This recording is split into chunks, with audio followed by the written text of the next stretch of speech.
Saudações aos interessados, aqui quem fala mais uma vez é Henrique Bianchini, diretamente de São Paulo. Venho até vocês para mais uma vez trazer raciocínios, reflexões sobre o cenário das danças urbanas e da cultura hip hop no Brasil e no mundo.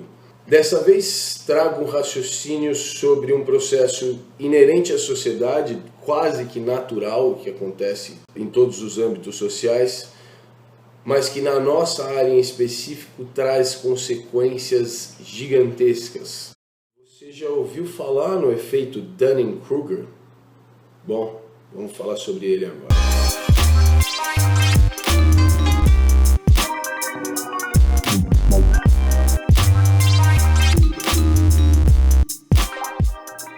O conceito por trás do efeito chamado Dunning-Kruger defende a ideia de que qualquer indivíduo que entrar em contato com qualquer área de conhecimento, seja ela qual for, de culinária a física quântica, em uma primeira etapa, ela vai passar por um primeiro processo de maravilhamento, talvez, o processo onde tudo é novidade, então tudo com o qual você entra em contato lhe parece excepcional. As pessoas que detêm algum conhecimento sobre essa área sempre parecem que são excepcionais, pessoas especiais. Você fica maravilhado com tudo e quer saber o máximo que você puder sobre aquilo, se envolve rapidamente, começa a se interessar muito e acha tudo muito legal. Numa segunda etapa, a partir do momento que esse indivíduo adquire uma base inicial, superficial, de conhecimento sobre esta área específica, justamente por ainda ter uma base de conhecimentos muito pequena, ele não consegue ter a ciência da amplitude dessa área de conhecimento, ou seja, quão grande é essa área de conhecimento, quanta coisa já foi estudada, já foi pesquisada, quanto é que já se sabe. Justamente por não ter esta consciência da amplitude da área, é muito fácil a pessoa se enganar entendendo que aquilo que ela sabe representa uma parcela muito grande desse todo. Então, quando a pessoa chega a esta segunda fase, é muito esperado, é bem tradicional e reincidente que ela acredite já ser quase uma especialista neste assunto. Você conhece esse procedimento? Você já viu isso acontecer em algum lugar? Muito provavelmente. Essa fase também é conhecida como a fase da superioridade ilusória, justamente porque é uma ilusão. Claro, essa pessoa ainda não tem parâmetros suficientes para se colocar como especialista, mas justamente por não ter parâmetros suficientes, ela não consegue avaliar do todo quanto é que ela já sabe. Agora, é importante avaliar que isso não diz respeito especificamente à idade, à faixa etária, diz respeito ao tempo de vivência, quanto tempo e a profundidade desta vivência. É interessante que existe uma fase 3. A fase 3 também é reincidente e é muito esperada que aconteça. A partir do momento que este indivíduo, se mantiver nesta área de conhecimento, passar a ampliar o seu conhecimento, passar a ampliar a sua referência da amplitude toda do cenário, e nesse processo ir realmente adquirindo mais conhecimento, é muito possível que já lá para frente, essa pessoa passe a atuar em uma postura exatamente inversa à da superioridade ilusória. Se você sabe quanto já se estudou, quanto já se sabe sobre esta área, é fácil você olhar para tudo aquilo que você sabe e se questionar e entender que você sabe pouco. Sabe a ideia do quanto mais eu estudo, quanto mais eu aprendo, menos eu sei? Então isso é real.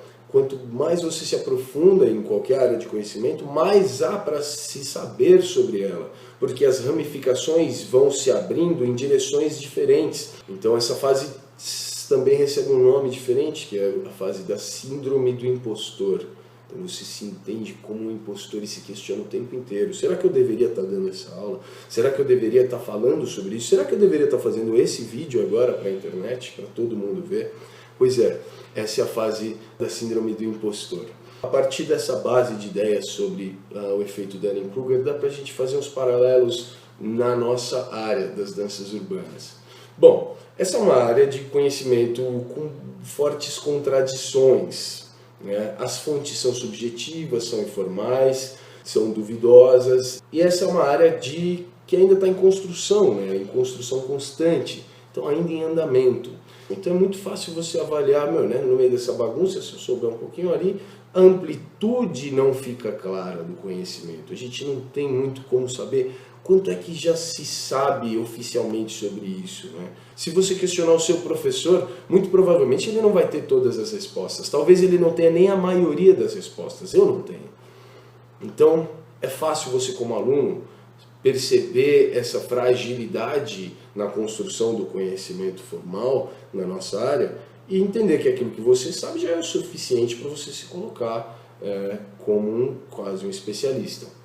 Muito bem, isso é real. Tem mais uma coisa para ser considerada. Eu não tenho dado oficial, mas eu ousaria chutar que mais de 70% das pessoas que compõem a massa, que consome, atua, que paga por aulas e que faz os workshops, mais de 70% das pessoas que compõem essa massa no Brasil estão numa faixa compreendida entre 15 e 25 anos, esses 10 anos aí. Lidando com essa faixa etária, quais são as consequências? O que isso quer dizer? Primeiro, é fácil concluir que essas pessoas entraram em contato com as danças urbanas há menos tempo, há pouco tempo, e que provavelmente ainda devam estar ou na fase 1 do maravilhamento ou muito mais provável ainda na fase 2, já na fase da superioridade ilusória.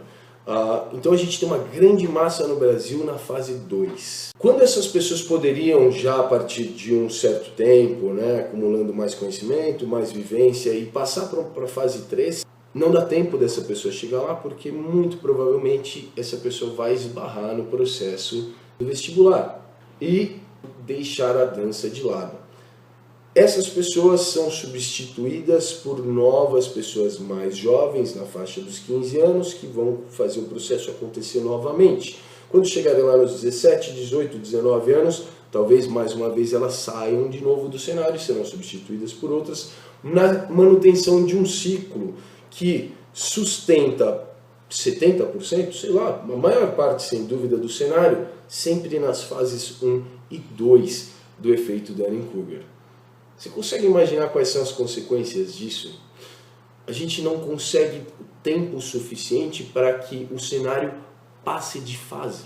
Junta isso com a ideia de que esse cenário empurra sempre a ideia de que a renovação constante é positiva, de que o imediatismo é necessário, de que o novo é melhor. Então sempre a reconfiguração, a reformulação, a contestação do que é antigo. O que se comunica bastante com o processo tradicional na psicologia, a ideia de matar o pai, figurativamente, é claro, em que o adolescente precisa matar os pais de forma figurativa, pelo amor de Deus, para que ele se torne o pai.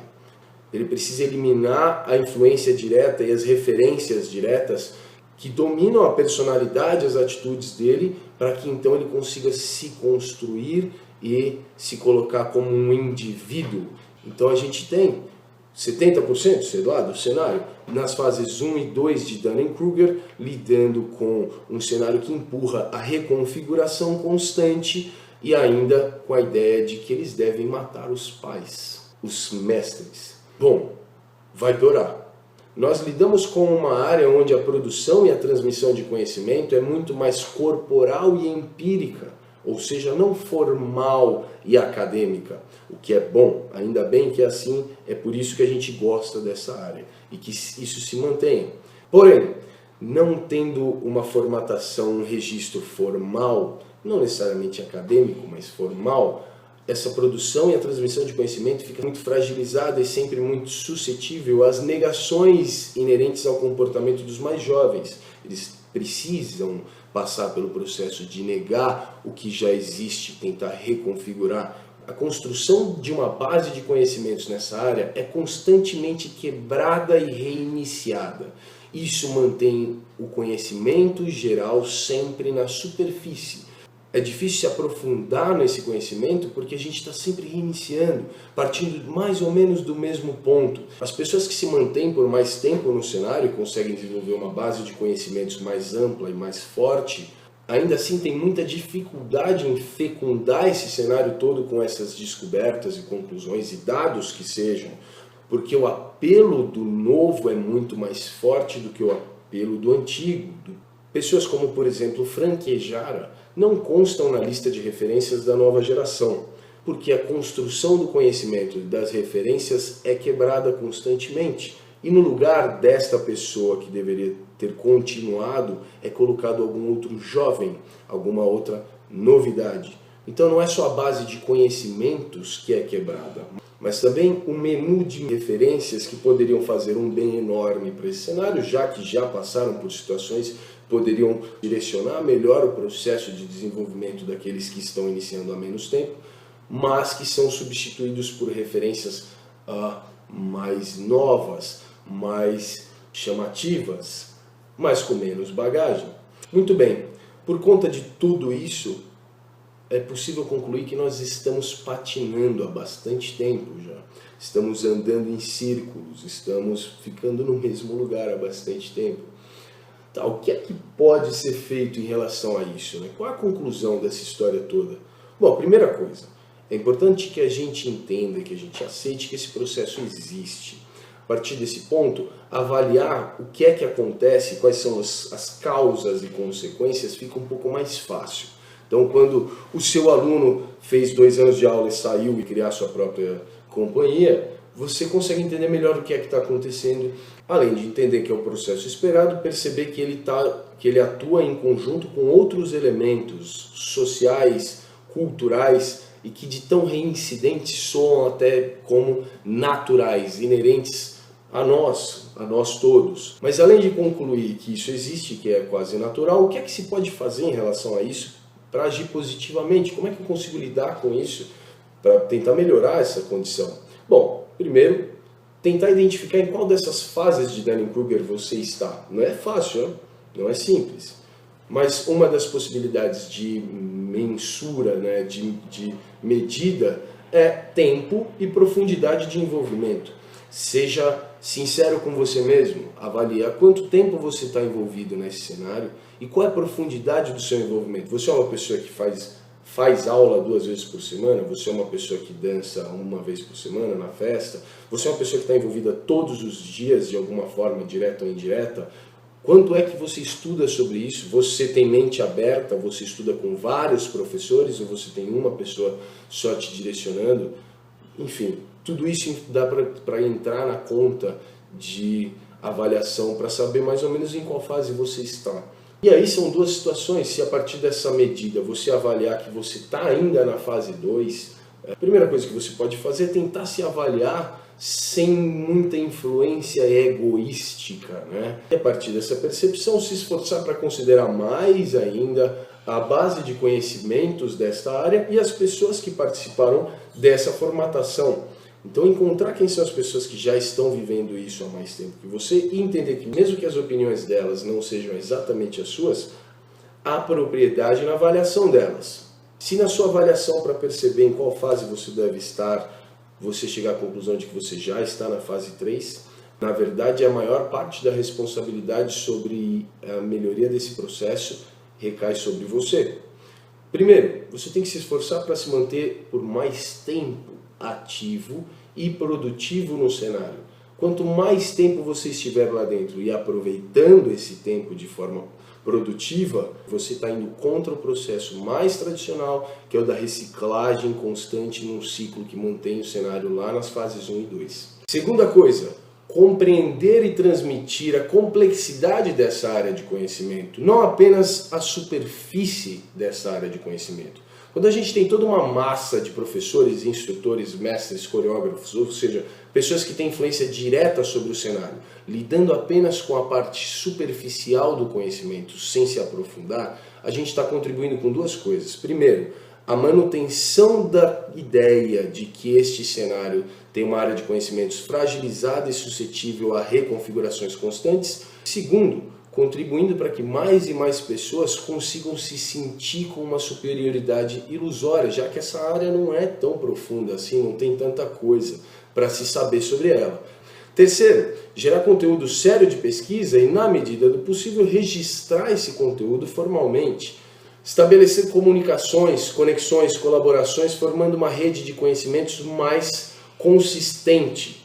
Então, se a gente conseguir juntar a nossa pesquisa com a pesquisa de outras pessoas e fazer com que haja mais comunicação, A gente fortalece também essa base de conhecimentos, a gente faz com que essa base de conhecimentos seja mais ampla e atinja mais pessoas. E é importante que a gente tente buscar o diálogo com aqueles em fases iniciais do processo, tentando descobrir a língua deles, o que é que atinge essas pessoas. Por fim, é importante se conscientizar de que este processo não tem fim, não existe linha de chegada, não existe fechar o livro, não existe terminar a obra, a gente no máximo abandona a obra. A aquisição de conhecimento, a digestão desse conhecimento e o processo de transmissão desse conhecimento é algo constante e que depende muito das inter-relações entre todas as pessoas envolvidas no processo. Portanto, trabalhemos em conjunto, não neguemos a importância de nenhum agente desse processo e que a gente consiga melhorar esse cenário cada vez mais. Um grande abraço para vocês, obrigado pela paciência e pela curiosidade, espero ter contribuído de alguma forma. Grande abraço e até a próxima.